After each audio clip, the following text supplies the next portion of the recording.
Order. End of question time. Clerk will now proceed to read the orders for today. Item 1. Resumption of debate on Singapore's COVID-19 response. A motion standing in the name of the Deputy Prime Minister and Minister for Finance.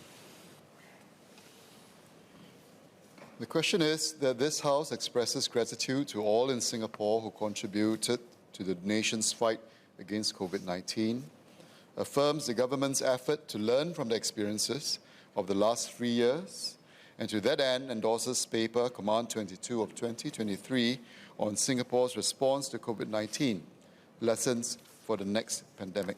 Ms. Cheng Li Hui. Mr. Speaker, I was working in the oil and gas industry in 2009 when H1N1 happened. I had about 400 direct workers on the island and totaling about 1,400 direct hire foreign workers in the company.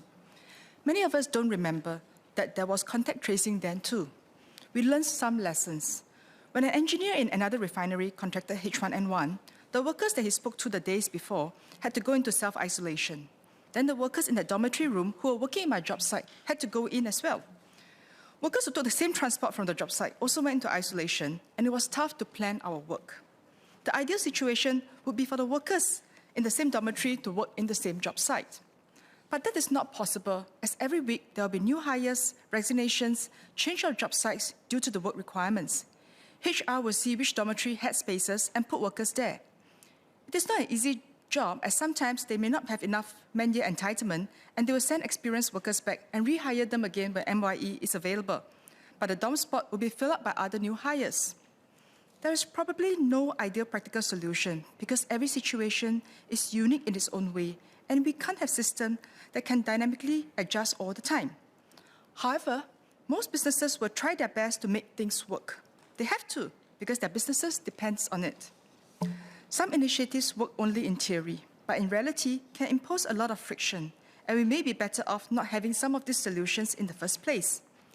Hence, businesses must speak up in trade and business dialogues, because sometimes not only are the desired outcomes not achieved, there can be serious unintended consequences. Thankfully, the H1N1 outbreak was nowhere as extensive or disruptive as COVID was. So right after that period, I rented a brand new 500 pax dormitory in Senoko and also planned the construction of our own dormitory. I was very clear. We needed better conditions for our workers and be prepared for the next virus, and even isolation rooms for chickenpox and flu. For the new dorms that we were building, it was initially for 900 pax. The new rules set in when we were submitting, and it was finally approved for 804. We wanted to factor in the possibility of quarantine by building shared toilets between two rooms, but that would end up building a dormitory for less than the 804 pax approved. The sums began not to add up and did not seem to make any business or efficiency sense. Businesses have to decide how much contingency is needed. The more we did, the more we managed the risk downwards, the higher the cost. Cost pressures for businesses are real. Is it worth spending X million for a scenario that may or may not happen? This is not unlike how we can sometimes underinsure. It is when we are hit by a major illness that we wish we had purchased the insurance when we could. Dealing with the pandemic is no different. If we leave it to businesses, their efforts to prepare will be patchy, and that is where the government needs to step in. But there must be discussions with the businesses in order to realize the real impact of these policies.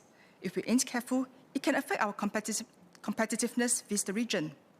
With hindsight, it is always easy to critique and say one should have done this or that. But the reality is every crisis is likely to be different, and what we learned and put in place in the aftermath may not be wholly applicable in the new pandemic. When COVID struck, I was no longer in process industry, but was involved in some work on the ground as a volunteer. I'm grateful to the many people who responded to my Facebook call for mask making in March 2020, and we received thousands per week. On the first day of circuit breaker, I was outside Mustafa Centre. Streets empty, except for the hundreds queuing up for food handouts by charities, hotels, and one hawker even provided fresh fruit juices. The workers were stranded as their flights were cancelled and were staying in units above the shophouse in the area. They had no masks, and they did not know where to get them. We gave them care packs with handmade masks. After that, I volunteered with Crisis Relief Alliance, as MOM had given each NGO a list of dormitories to visit. There are many purpose-built dorms. and it is critical to leverage on these NGOs and other volunteer groups to assist MOM and the authorities to visit them, evaluate the conditions, assess the risks, and also to ascertain what the needs might be. For me, being a volunteer was the fastest way to get the masks to the dormitories. And even for the dormitories I couldn't visit, I used the headcount in the spreadsheet and threw bags of required masks over the gates. Many workers gave thumbs up and friendly waves from their windows. I salute the doctors, nurses, MOM officers, and volunteers who went to the dorms in the early days. PPE and N95s were in shortage. The seriousness of COVID was unclear. There was a lot of fear. Even as we drove from dorm to dorm, PPE and masks could not be taken off for fear of contamination. But there was a strong sense of duty as we moved from room to room to check on workers' mental health and hygiene. I remember pulling open one huge metal door of a shed to see a COVID case sitting on his bed with heavy equipment all around him. He was all smiles and said he was okay. He said he had to be considerate to the other people in the dormitory, and he will stay there until there's an ambulance available for pickup. But everyone in all the dorms was super grateful for the 50 GB SIM card provided by IMDA. The workers could watch movies and kept in touch with their friends and loved ones. I had great empathy for the Malaysian workers in the dorms, as they chose to stay here to work because of the movement control order, but were met with circuit breaker. Many of them did not have smartphones, so even simple things like watching YouTube or ordering GrabFood and other transactions were not available to them. I posted on my Facebook, and residents donated food rations at my Tampines Town Council office for them. Thank you. In the outreach work, there were so many officials we met on the ground, and they were professional in their efforts and tried to do as much and as quickly as possible. The patience and forbearance of the workers are to be highly commended too. It was clear that the foreign workers were aware of what was happening back in their homes and were glad that they were working in Singapore, where they were largely treated fairly and reasonably looked after. At the local level, I am grateful to our town council staff and workers who helped with all the additional work that was suddenly required. Disinfecting blocks when residents were infected, replenishing hand sanitizer bottles, enhancing the hygiene regime, and many more. They give residents peace of mind. Lastly, I want to recognize the PA staff who worked long hours distributing masks, sanitizers, tokens, temporary relief fund application, and many more. They are frontliners too, and were afraid. They facilitated the first mask distribution without wearing masks, nor have sanitizers for the pens that everyone was using to acknowledge collection. Some did not visit their extended families even after circuit breaker because of their exposure from the many relief schemes. My own sense is there is much that our government can and should do in any pandemic. We need to be better, faster, and prepare in peacetime before the next outbreak occurs. But having been involved in the work, it is also quite apparent to me that the government cannot do everything. It is not possible to cater for the surge needs now in anticipation of future pandemics.